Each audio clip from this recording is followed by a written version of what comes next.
catcher Steven Lancia, the Vaqueros' propensity for catching players stealing has improved every single year. When he was a freshman, he threw out 5 players. Sophomore year, 9. Last year, 12. And this year, already 15 and counting. He leads the Vaqueros, but also leads in the Southland Conference. So I'd asked Steven how he's been able to grow so much in this category. He told me he's changed his stance, that last year he was primarily focused on having one knee down, and it's because of his catching coordinator, Luis Trevino. He played for the Rays and has that pro experience. He was saying that all these pros were playing with their knee down. It allowed them to save their legs for a long season. So that's what Steven was doing. But then he realized, why don't I try and really evaluate for this season? Let me try and change my stance. And that's exactly what they did. Now Steven is playing with a secondary stance. He's able to be playing very comfortably and more confidently. Michelle Matlock is the director of operations for the Vaqueros, and her husband is the head coach for the team. She told me her and Derek go way back. They had known of each other since elementary school, but she didn't talk to Derek because she thought he was a bully. She completely ignored him. By the time they were in 6th grade, he moved away to Utah. They didn't see each other and were not in any communication until they were in college. She had gone to her brother's baseball game,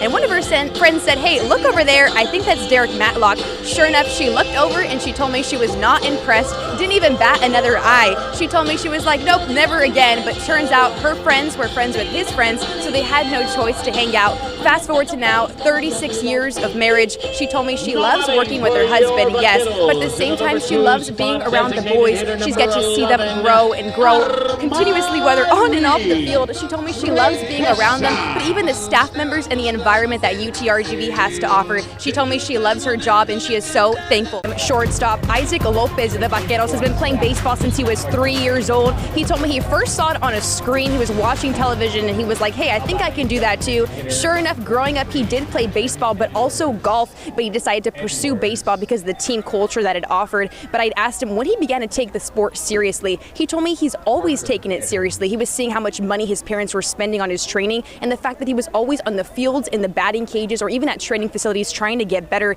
But he had told me, though, he's so thankful for the support of his family, specifically his father stepping in and teaching him a lot about hard work and dedication, and his mother teaching him about sacrificing and about being a good person on and off the field.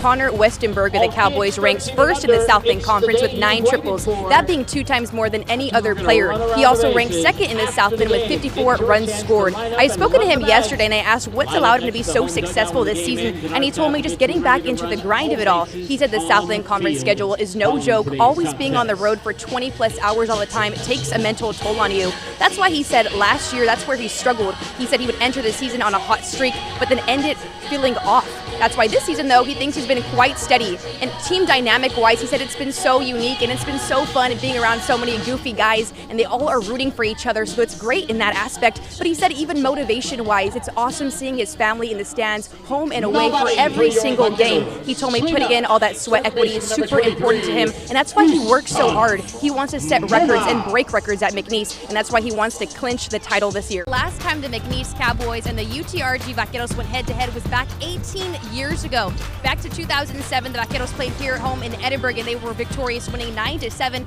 but McNeese does lead all-time this series 5-2. On the season right now, both teams are thriving and have been playing with fierce play. McNeese ranks second in Southland play, meanwhile the Vaqueros standing right behind them in 3rd place. But even accolade-wise, McNeese is ranked number 11 in mid-major power rankings, and the Vaqueros have 3 players right now with up for national awards. But coming into the series, both teams are coming in with losses. UTRGV lost to Incarnate Word on Tuesday. Meanwhile, the Cowboys lost to Louisiana Christian also on Tuesday. So coming in today, it's not just about a series victory, it's also championship ramifications and also host tournament ramifications on the line. This is a showdown, folks. Welcome back to UTRGV Baseball Stadium. The UTRG Vaqueros are entering today's game with a loss. They lost to Baylor on the road last week, losing 7-10, but they've had now 6 days to prepare and recover for today's game as they had a bye week. They'd spent their Thursday practice doing some ice baths and doing some light mobility and recovery. Friday and Saturday, they inter-squatted. Sunday, they had competitive group rotation. And yesterday, they started off the morning with some weights followed by some more ice baths. I'd spoken to first baseman Jacob Sanchez, and I asked him whether or not having those 6 days off from gameplay was an advantage or a disadvantage. And Jacob smiled really big and let out a huge sigh, saying it was a huge advantage. Being able to sleep in their own bed for more than 2 days in a row was a privilege, especially with how the Southland Conference play has been all season long. And their perfect timing of the bye week coming in was very clutch. That's catcher Steven Lancia of the Vaqueros is originally from California, yet he still has a huge support system. In fact, just at the last series against Houston Christian, his 6 best friends from kindergarten appeared. They had their whole bodies painted full of orange and had UTRGV letters all over them. They had told me that they were going to rip off their shirts whenever there was a hit or an RBI by the Vaqueros. And sure enough, in that very first inning, it was Steven who had got both of them. They told me they were going wild in the stands. It was their very first home, a UTRGV game, and they felt so welcome. But that even back home, they are always having watch parties at Steven's parents' house because they love to see their best friend play. But that this weekend, or potentially in the future when there's a conference tournament, they're going to be appearing. They're going to have something even bigger, though, so that we should be expecting it. But right now in today's stands, it's his mother, Irene, who is sitting here supporting him. I was spoken to her yesterday, and she told me she loves to be around Steven, whether it's on or off the field, just seeing his growth.